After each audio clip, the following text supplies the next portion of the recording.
జీవన తరంగాలు, ఇవే ఇవే జీవన తరంగాలు, జీవన తరంగాలు.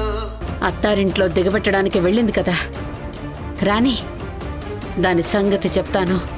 దెబ్బకు దయ్యం వదిలేలా చేసి ఇంట్లోంచి వెళ్ళగొడతాను.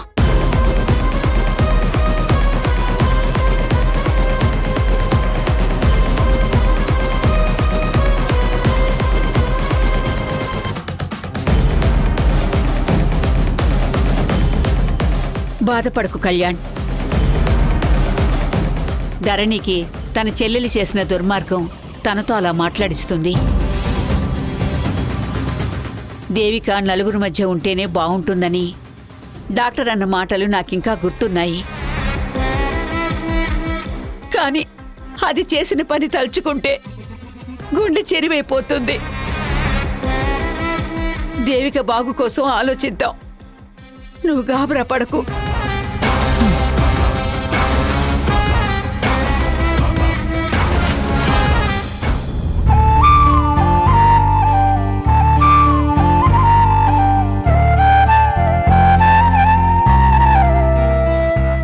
ఓకే లాయర్ గారు, నేను ఫ్రీ అయ్యాక మీకు కాల్ చేస్తాను. బాయ్.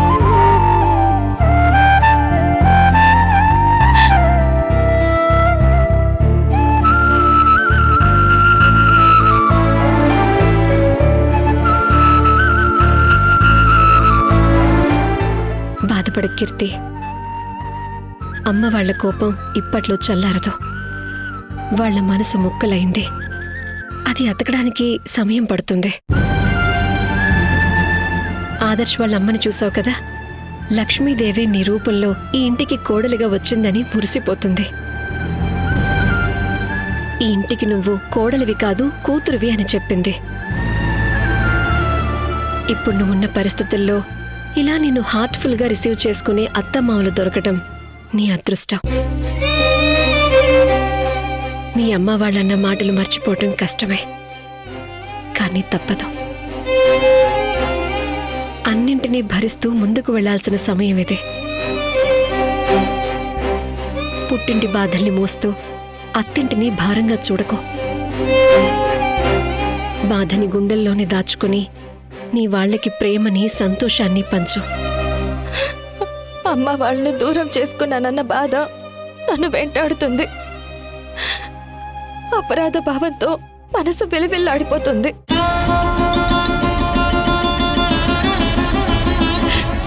వేపు మీద ఎక్కించుకుని ఆడించిన నాన్నకి వెన్నుపోటు పొడిచాను. అమ్మతనాన్ని అపహాస్యం చేసొచ్చాను. వాళ్ళ కష్టాలు తప్పించాలన్న ఆలోచనతో పెళ్లి చేసుకున్నాను. కానీ వాళ్ళ దృష్టిలో మాత్రం ఇంటి పరువు తీసిందన్నయ్యాను.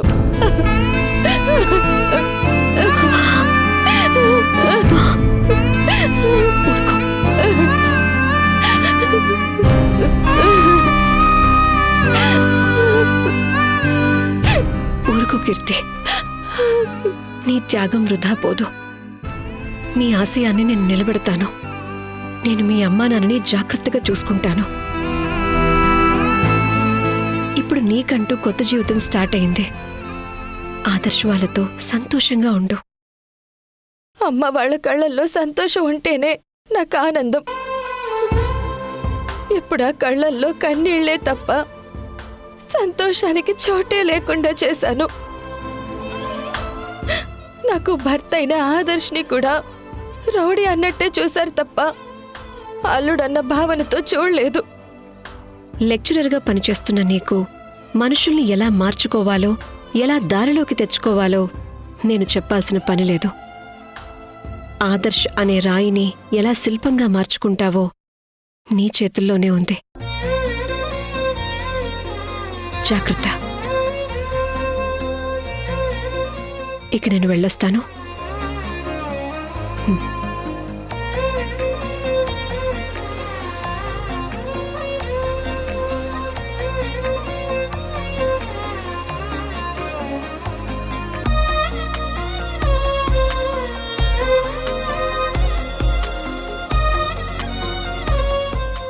ఆదర్శ్,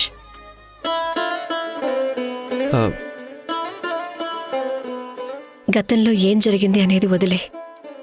ఊహించని విధంగా జరిగిన పెళ్లి కాబట్టి మా వాళ్ళు నిన్ను యాక్సెప్ట్ చేయలేకపోయారు. అక్కడ జరిగిందేది అవమానం అనుకోకు. నువ్వు మారావని నేను నమ్మాను. కీర్తి కళ్ళల్లో సంతోషంతో నీళ్లు రావాలే కాని కష్టంతో వచ్చే ఏడుపు కన్నీళ్లు రానివ్వని నమ్ముతున్నాను. తప్పకుండా అండి. నా ప్రవర్తనే మంచిగా ఉండుంటే అత్తయ్య వాళ్లే నా కాళ్ళు కడిగి కన్యాదానం చేసుండేవాళ్ళని నాకు తెలుసు. వాళ్ళ భయంలో కోపంలో అర్థం ఉంది. నేను వాళ్ళతో ప్రవర్తించిన తీరు అలాంటిది. తప్పులేదు. ఎందుకంటే ఏ ఆడపిల్ల తండ్రి కూడా నాకు పిల్లనివ్వడానికి ఇష్టపడని దుస్థితిలో నేను ఉన్నానన్న నిజం నాకు తెలుసు. అలాంటి నన్ను కీర్తి లాంటి మంచి అమ్మాయి భర్తగా ఒప్పుకోవడం అంటే అది ఏ జీవితంలోనూ చేసుకున్న అదృష్టం. ఆ అదృష్టాన్ని కళ్ళకద్దుకొని నెత్తిన పెట్టుకుంటాను. కీర్తి నన్ను పెళ్లి చేసుకోవడం సరైన నిర్ణయమే అని మా అత్తయ్య వాళ్ళు అనేలా చేస్తాను. Very good. ఇప్పుడు నువ్వు మాటల్లో చెప్పింది చేతల్లో చూపిస్తే చాలు. మా వాళ్లను కాదని మీ పెళ్లి చేసినందుకు నన్ను కూడా అందరూ గౌరవిస్తారు. మీ మాటని అక్షరాల నిజం చేస్తానని మీకు ప్రామిస్ చేస్తున్నాను. ప్రమాణాలక్కర్లేదు. కీర్తి నీతో మొదలుపెట్టిన కొత్త జీవితం 10 కాలాలు సంతోషంగా పచ్చగా ఉండాలని ఆశిస్తున్నాను. నేను వెళ్ళొస్తాను. సరే.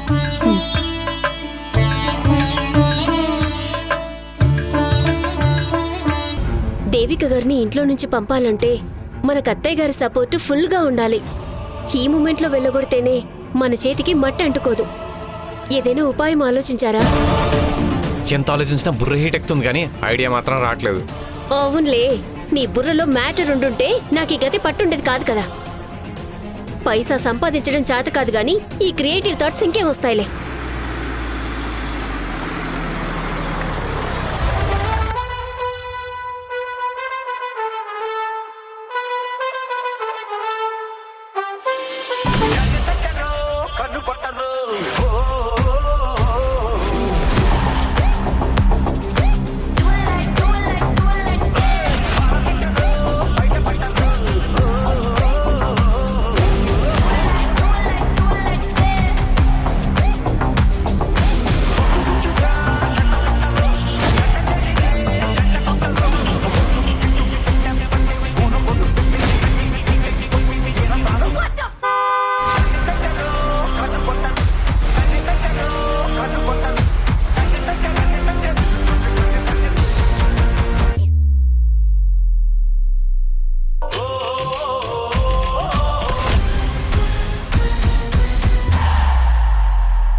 కళ్యాణ్